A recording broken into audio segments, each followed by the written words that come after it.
ትረስት ዩር ኢንቱዊሽን ይላሉ ፈረንጆች። ስሜታቸውን መከተል ግን ትክክለኛ ስሜት ነው አይደለም የሚለው በኋላ ልብ አመላልሶት ናላወርሶት ተንትኖት አመስጥሮት ሊያቀርበው ይችላል። ለምሳሌ አደጋ የሚፈጠር ከሆነ መከራ ሊመጣብሽ ከሆነ የሆነ ችግር ሊመጣ ከሆነ ሁከት አማውት ይባላል። አንጀትሽ ይታወካል። ሐዘን ቅርብ ቤተሰብ ወይ መኪና ሊገጫ ይሁን ሊሞት ይሁን ብቻ የሆነ ነገር ንብረትሽ ሊቃጠል ይሁን ሊጠፋ ይሁን ብቻ እንደ አላርም ነው። ድንገት ነው ሳታስቢው የሚፈጠረው። ይሄ አስበሽ አቅደሽ አይደለም። በድንገት አንጀትሽ እንደ ቡጢ እንደዚህ እንዲያለ ቦክሰኛ እጁን እንደሚጨብጥ ሆድሽ ይጠነክራል። እዚህ አካባቢ በጣም ነው የሚጠነክረው እና በቃ የጤነኝነት ስሜት አይሰማሽም። ይሄ ምንድነው የምታውቂው መሰለሽ? በድንገት የሚከሰት ነው እንጂ አስበሽው አይደለም። ይሄ ስሜት አሁን ሰዎች መለየት ስላለባቸው ይሄ ስሜት እግዚአብሔር ሲሾመው ልክ እንደ ውሃ ማዕበል ነው። ጎርፍ በድንገት እንደሚመጣ እንደሚያጥለቀልቅ ሳይታሰብ ነፋስ አነሳስቶት ይሄም ሳታስብ የሚነሳ ስሜት ነው። ለምሳሌ ይሄ አንጎልሽ ልብሽ ከመረዳቱ በፊት የሚፈጠር ስሜት። ምሳሌ የሆነ ቦታ ውስጥ ሆነሽ ድንገት ውጪ ከዚህ ቦታ የሚል ስሜት ቢሰማሽ ቶሎ መውጣት አለብሽ ነው። ምን እንደሆነ አታቂው። በድንገት ነው ውጪ ያለ። ልክ ከወጣሽ በኋላ ቤቱ ሊቃጠል ይችላል፣ ሊፈነዳ ይችላል። የሆነ ነገር አንቺ ያለሽበት ቦታ ላይ ከላይ ወድቆ አደጋ ሊያደርስብሽ ይችላል። ስለዚህ ይህ ቀድሞ ይነግርሻል። ምክንያቱም ነፍስ አዋቂት ስለሆነች ቀድማ ሄዳ ልታይ ትችላለች። ስጋ ባያውቅ ተዋህደው ነው የሚኖሩት። ስለዚህ ይሄ ስሜቱ እንዴት ይገለጻል በቅዱስ መጽሐፍ ላይ መሰለሽ? ሳነባቸው ማስታወሻ ያስኳቸዋሉ። አንደኛው ኢዮብ 30 ቁጥር 27 ላይ አንጀቴ ፈላች አላረፈችም የመከራም ዘመን መጣችብኝ ይላል። አንጀቴ ፈላች ይላል። በቃ እንደ ሙቅ ውሃ ነው የፈላችሁ ማለት ነውና የመከራ ዘመን መጣችብኝ ይላል። ስለዚህ አንጀትሽ ውስጥ እንዲህ አይነት ስሜት ከመጣ ከፈላ ከታወከ የሚመጣ መከራ አለ ነው የሚልሽ። እንግዲህ ይሄን ለሰው በጣም ወሳኝ ነገር ነው። ይሄ ማለት በጣም ያለማወቅ የደመነፍስ ግብር ብቻ አይደለም። አንዳንዱ ደመነፍስ ይላሉ። ደመነፍስ ማለታቸው በእርግጥ ደመነፍስም አዋቂት ነፍስም ራሽናል ሶልም አለ። ሁለቱንም አስተባብረናል። ምናምን መርምረሹ ሳይሆን ድንገት የሚከሰት ድምፅ ስለሆነ ነውና ልክ እንደ ነብይ ከአካላዊ ማንነትሽ ላንቺ የሚመጣ ማስጠንቀቂያ ከአንቺው ለአንቺው በአንቺው መልእክት ነው። በቃ ስለዚህ አንጀቴ አለ እኮ ነብዩ። ተንሰፈሰፈ፣ ታወከ፣ የመከራ ዘመን መጣብኝ አለ። ስለዚህ ይሄ ስሜት ሲሰማሽ ፈጥነሽ የራስሽን እርምጃ መውሰድ ያንቺ ስራ ነው። ጸለይ ካለብሽ፣ ከዛ ቦታ መልቀቅ ካለብሽ፣ መሸሽ ካለብሽ፣ መሄድ ካለብሽ፣ ማድረግ ያለብሽን ነገር ማድረግ ያለብሽ አንቺ ነሽ። ይሄ የመጀመሪያው ነው። ሁለተኛው የደስታ ስሜት ደግሞ ሲመጣ የሆነ ፍቅር ሊመጣ ሲል፣ ደስታ ሊመጣ ሲል፣ የሆነ ነገር ሊመጣ ሲል አንጀትሽ ደግሞ በአንጻሩ ደስ ይለዋል። እንደው ፈረንጆች በቢራቢሮ ክንፍ ነው የሚመስሉት የደስታውን ስሜት እና ያለማቋረጥ ይርገበገባል። እንደ ቢራቢሮ ክንፍ ውስጥሽ የሆነ ደስ የሚል ስሜት አለው፣ ይርገበገባል። ለዚህ ነው ከቢራቢሮ ጋር እንደውም የሚያያይዙት ምንድነው? ቢራቢሮዎች በክንፋቸውና በሆዳቸው ባሉ ነርቮች ነው የሚጠቀሙት እንጂ በአንጎላቸው መረጃ ያዘጋጁ። ይሄም በተመሳሳይ መልኩ ከብሬንሽ በፊት አንጀትሽ አወቀው ነው አስተዋለው። ገና እኮ ብሬንሽ መረጃ አልተነተነም፣ ልብሽ አላመላለሰም። ከአንጎልሽ ከልብሽ በፊት ምንሽ አወቀው? የመጀመሪያው ቦታ ኩላሊትሽ ወይም አንጀትሽ አወቀውና እንደ ቢራቢሮ ክንፍ ነው ውስጥሽን እንደው የሚያተረማመስ። ይሄ ደግሞ የደስታ ስሜት ነው። ደስታ በጣም ደስታ ሲሰማሽ የሆነ የደስታ ነገር ሊመጣልሽ ሲል የሚሰማሽ ስሜት ነውና ያን ጊዜ ከአንጀት ወደ አንጎል የሚያረጋጋ መልእክት ነው የሚልከው። በጣም የሚያረጋጋ ሰላማዊ መልእክት ይልካል። እዚህ አካባቢ ሙቀት ሊሰማሽ ይችላል፣ ሞቅ ሊልሽ ይችላል። ሆድሽ እንደ ቅድሞ አይኮማተርም፣ ሞቅ ያለ ስሜት ሊሰማሽ ይችላል። ምግብሽን በደንብ ይፈጫል፣ አፒታይትሽ ይከፈታል። ያኛው ይዘጋል፣ ቁልፍ ነው የሚያደርገው። ለምሳሌ ኢቭን ሰው ሊያሰናክለው የሚመጣ እንኳን ሰው ከመጣ የመጀመሪያው ነፍስሽ ታውቃለች። በመንፈሳዊ ዓለም ልንገርሽ እንደው ሁለተኛውና ልዩነቱና አንድነቱ ሁሉም የተመልካቾች ራሳቸውን ይገምቱት። ከእግዚአብሔር ጋር ጥልቅ ግንኙነት የፈጠረ ሰው አለ። መንፈሳዊ ስፒሪቹዋል የሆነ ሰው ካለ መኖርም አለበት ብዬ አምናለሁ። ለምሳሌ ያ መንፈሳዊ ሰው በስጋዊ ነገር ሊፈትነው የሚመጣ ሰው ካለ ነፍስ ታውቃለች። ነፍስ ስለምታውቅ ያን ሰው ከእግዚአብሔር ሊለይ የሚመጣ አንድ የሆነ ክፉ መንፈስ የተጫነው ሳምበዲ አለ እየመጣ ነው። ያን ጊዜ ልቡ ነው የሚታወከው። ቀድሞ ልቡ ልትመታት ሆዱ ይታወካል። ምግብ ሁሉ ላይ ይበላለት ይችላል። ምግብ ሁሉ ላይ ፈጭለት ይችላል። ይሄን ሲሰማ ያ ሰው አሁን በመንፈሳዊ ዓለም ላሉ ነው ምክር የማቀርበው። አንድ ሰው እየመጣ ነው ኔጌቲቭ ኢነርጂ ይዞ ወደ አንተ ቦታ። ያ የኔጌቲቭ ኢነርጂ የተሸከመ ሰው ከአምላክ ሊለይ ነው መስመሩ ላይ መጥቶብሃል ነው።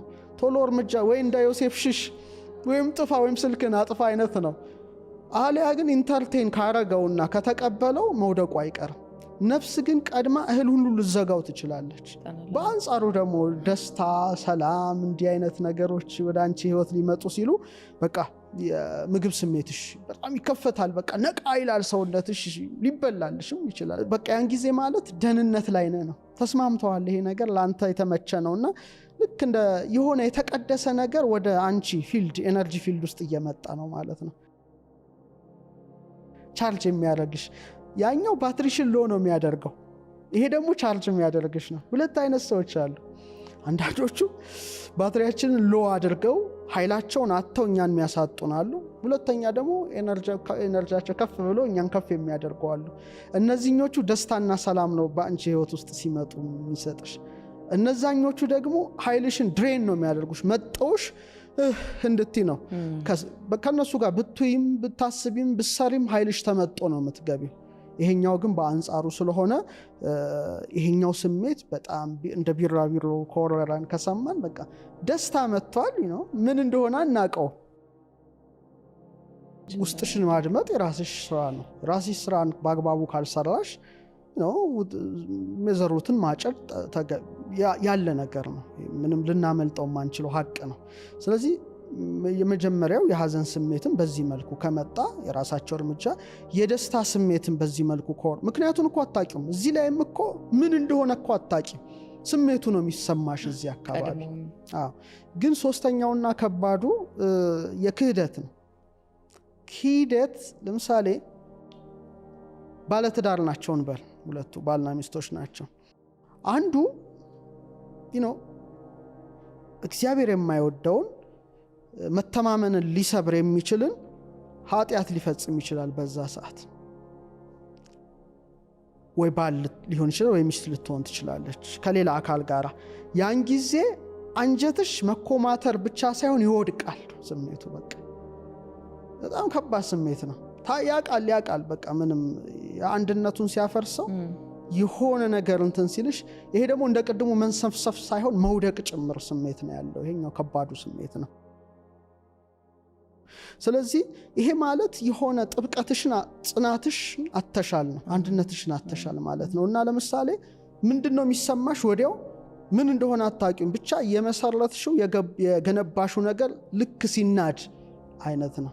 ይሄኛው ማለት ከተሰማው ቅድም ያልኩትን ነው። ሰዎች ምን ሊመጣባቸው እንደሚችል ማወቅ ያልኩኝ ያስቀመጥኩት ራሳቸውን እንዲያውቁበት ነው።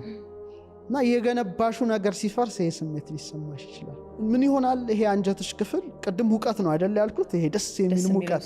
ይሄኛው ደግሞ ክፍት ይሆናል፣ ባዶ የሆነ ብቻ የሆነ ባዶ ቅስቅስ የሚል ስሜት ማለት ቆሪር ይባላል። ይሄ የቀዘቀዘ የቅድሙ ሐዘኑ እንደ ድንጋይ ነው እንደዚህ የተወጠረ፣ ይሄ ግን ቅስቅስ ያለ ስሜት ነው። የሆነ ብቻ ካንቺ የሆነ ነገር እንደወደቀ ሊሰማሽ ይችላል። ይሄ በጣም ከባዱና በቃ ኃይልሽ ይፈሳል። የመሰረትሽው ነገር ሲናድ ነፍስሽ የምትሰጠው ምልክት ነው፣ ሲግናል ነው። ይሄን ማድመጥ ያንቺ ነው። እንደውም ዳዊትን በመዝሙር 21:22 ቁጥር 14 ላይ እንደ ውሃ ፈሰስኩ ይላል፣ አጥንቶቼም ሁሉ ተለያዩ፣ ልቤ እንደ ሰም ሆነ፣ በአንጀቴ መካከል ቀለጠ፣ እንደ ኃይሌ እንደ ገል ደረቀ ይላል። አንጀቱ መቅለጡን ኃይሉ እንደ ገል መድረቁን ያመለክታል። እና ግን ማስጠንቀቂያው ምንድን ነው? ያምሻል፣ ስሜቱ ያማል። ግን ያ ሰው የሆነ ነገር ቢያደርግም ብቻ በዛ ሐዘን እንዳትጎጂ ምልክት ነው የሚሰጠው። ምንም ጉዳይ አይደለም፣ ይጎዳል። ነገር ግን ምንድን ነው ወደ ዋናው መሰረት ተመለስ ነው። ለምሳሌ ዳዊት የሚለው ምንድነው? አባትና እናቴ ተውኝ እግዚአብሔር ግን ተቀበለኝ ይላል። ይሁን አምላክ አለ። ስሜቱ ያ ነው። ያ ሰው የሆነ ነገር ሰርቷል፣ የትዳር አጋርህ ወይም አጋርሽ አላውቅም። ያ ስሜት ይሰማ ይችላል፣ ትክክልም ሊሆን ይችላል። ያ ስሜት ሲሰማ አትውደቅ ነው፣ ተደገፈው ነው። አሊያ ግን ትወድቂያለሽ በዛው። ምን ይባላል? ሚሊዮነሮች ሳይሆን ቢሊዮነሮች ነው ኢንቲዩሽናቸውን የሚያደምጡት ይባላል። ይህ ትንሽ ማድመጥ ያስፈልጋል፣ መከታተልም ያስፈልጋል፣ እንዴት ላሳድገው ማለት ያስፈልጋል። እኔ ለምሳሌ ይሄንን ማሳደግ ከፈለኩ የዚህ ብቻ ማስታወሻ ሊኖረኝ ይችላል። ከዛ በኋላ ምን ሆነ? እንደውም በኋላ ላይ በመጣበት ጥሩ ይመስለኛል። በኋላ ምን ሆነ፣ እንዴት እናሳድገው የሚለውን እንየው። አራተኛ ቁጣ፣ ብግነት የሆነ ሲመጣ እሳት ሆኖ ነው ደግሞ የሚሰማው። እዚህ ላይ የሆነ ቁጣ ነገር ወር ጠብ ሊመጣ ነው ወር ምናምን ነገር ሊመጣብሽ ከሆነ ይበግናል። የእቶን ምድጃ በዚህ ውስጥ የሚፈላው ነገርና ለምሳሌ በመልክዓ ማርያም ላይ ሰላም ለአማውትኪ ነበልባለ ሐዘን ዘአዋዮ ይላል። ልጅን በቀራንዮ በሰቀሉት ጊዜ እሳታዊ ነበልባል አንጀትሽን ላቃጠለው፣ በቃ ለአንጀትሽ ሰላምታ ይገባልና ይቃጠላል። ይሄ በቃ ይሄ ከባድ ቃጠሎ ነው። አንጀቴ ተቃጠለ ትያለሽ፣ ውፉ ነው የምትይው። ይሄኛው ድንገተኛ ነው። ይሄ ደግሞ ቁጣ ነው፣ ሐዘን ነው፣ በጣም ከፍተኛ ቁጣ፣ ብግነት ሊመጣ ሲል ይሄ ሆድቃሽ መቃጠል ይጀምራል። ድንገት ነው። ይሄኛው ልዩነቱ አሁንም በጣም ሊሰመርበት የሚገባው ድንገት የሚመጣ ነው። አንቺ እኮ ስራሽን እየሰራሽ ሊሆን ይችላል። ሙቀት ይሰማሻል፣ አተነፋፈስሽ ቁርጥ ቁርጥ ሊል ይችላል። ስለዚህ በቁጣና የብግነት ነገር እየመጣ ከሆነ ነው ሆድቃችን በዚህ ደረጃ ልክ እንደ እቶን ምድጃ ሆኖ እሳትን እንደሚያነድ ውስጣችንን ያቃጥለዋል ማለት ነው። ይሄ ማለት ጠብ እየመጣ ነው። ቁጣ እየመጣ ነው። አንተን የሚያበግን ነገር በቃ ጭንቅላትን ሊያፈነዳ የሚችል ነገር እየመጣ ነው ይላል። ገጥሞኝ ያውቃል ይህ ስሜት። ሁላችን በድንገት ነው እንደ አይነት ነገር እና በአንድ ወቅት ነው የገጠመኝ ይሄኛው ስሜት። በእውነትም የሚያስቆጣ ነው፣ የሚያበግን ነው፣ የሚያነድ ነው፣ የሚያቃጥል ነው እና ድንገት ነው በቃ የተቀመጥኩበት ቦታ ሆኖ ተሰማኝ። ማለት የማቃጠል ሆድሽ በቃ ሆድን ድንገተኛ ነው። በቃ እንደ መብረቅ ብልጭታ እኮ ነው። ድንገት ሳታስቢው ብልጭ እንደሚል አይነት ስሜት ነው። ትንሽ አስበሽው አውቀሽው ተረድተሽው ማይሆን ስሜት ነው እና ጫና በቃ እንደ ምድጃ ማለት ነው። አንጀትሽ ስሜት ነው። ከዛ በኋላ ሲሄድ ያየሁትም በእውነት የመናደድ የመጨረሻ ሊሆን ይችል ይሆን። ከዛ በኋላ እንኳን እንደዛ ሆኜ አላውቅም። እና ምንድነው ይሄ ስሜት? በቃ ሊመጣብህ ያለው ነገር ቁጣ አለ። ሊያናድድ፣ ሊያስቆጣ፣ ሊያበሳጭ፣ ሊያጨስ ሁሉ ይችላል የሚል ስሜት ነው ቀድሞ የሚነግርሽ ማለት ነው። እና ዋናው ምንድነው ውስጥሽ የሚነግርሽ የሆነ ያልተስተካከለ ፍትሃዊ ያልሆነ ነገር እየመጣ ነው። በቃ ደውሉ ያ ነው፣ አላርሙ ያ ነውና በርግጥ ቁጣ ጥሩ ቁጣም አለ፣ መጥፎም ቁጣ አለ። አንዳንዴ ስታጠፊ ልትቆጭ ትችያለሽ፣ ግን በደል አትስሪበት ነው። ሰው ሆነሽ ልትቆጭ ትችያለሽ። መጽሐፉ ለዚህ ነው ኤፌሶን 4:26 ይመስለኛል፣ ተቆጡ ግን ኃጢአትን አታድርጉ ይላል። ደግሞ በአንጻሩ አመፀኛ ቁጣ አለ፣ አንጀትን የሚተረትር በብዙ ነገር ውስጥ የሚያጥርሽ እና ብቻ ዋናው የዚህ የሆድቃሽ አካባቢ የሚፈጠረው ስሜት ከቁጣ ጋር ከብግነት ጋር ተያይዞ ሊሰማሽ የሚችለው ይሄ ስሜት ነው። መጨረሻ በረከት ሊመጣ ከሆነ አሜን። እንግዲህ ብዙዎች ሊያውቁት ይችላሉ። ቅድም ጥሩ ነገር ነው ብያለሁ፣ ግን ይሄ ሞር በረከት ብሌሲንግ የምንለው ነገር ለምሳሌ በእውነት በፍቅር ከአምላክሽ ጋር ልትገናኝ ከሆነ በቃ ሆነ በረከት ብቻ ሰማያዊ ነገር ነው ሞር ሊሰማ ከሆነ ውስጥሽ ይለሰልሳል። ትልቅ ልክ እንደ ዝናብ ነው። አሁን የክረምት ወቅት ነው። ጠብ ጠብ ሲል መሬት እንደሚያለሰልስ አይነት የመለስለስ ስሜት ነው ውስጥሽ ሊሰማሽ የሚችለው። ምክንያቱን አታቂም። ሰውነትሽ ግን ይሞቃል፣ ሙቀት ይሰማዋል። ጥሩ ትንፋሽ ይተነፍሳል። ጸጥ እንዳለ ውሃ ሊሆን ይችላል። መረጋጋት መጨረሻ በጣም የሚያረጋጋ ስሜት ነው በድንገት ከውስጥሽ የሚወጣውና በቃ ያ ሲሆን በደስታ መዋጥ። ቁጭ ብለሽ እኮ ነው የጻፍሽ ሊሆን ይችላል፣ ያነበብሽ ሊሆን ይችላል፣ ዝም ብለሽ ሊሆን ይችላል። ግን ሰደንሊ ይሄ የዚህ ስሜት አስበሽው አይደለም፣ ተዘጋጅተሽ አይደለም እና በድንገት ሰላም ውስጥሽ ይፈሳል። ይሄ ማለት በቃ በረከት ሊመጣ እንደሆነ ረዳዋለሁ። የሚጠብቀኝ መልአክም ቀርቦ ሊሆን ይችላል፣ ሳምቲንግ ነገር ይሆናል። እና በዚህ መልኩ እንግዲህ ሰዎች ሌላም ስሜቶች ሊኖሩ ይችላሉ እና ራሳቸውን ይመልከቱበት እና ምን እየነገረኝ ነው ውስጤ፣ ምን እየመከረኝ ነው ውስጤ ብለሽ ደግሞ ልብሽ ማመላለስ ብሬንሽ መተንተን ይችላል። ይሄ ግን ልብንም አይፈልግ ብሬንንም አይፈልግ በድንገት የሚከሰት ስለሆነ የአንጀት ስሜት ወይም የኩላሊት አካባቢ ያለው ስሜት በዚህ መልኩ ልንገልጸው እንችላለን።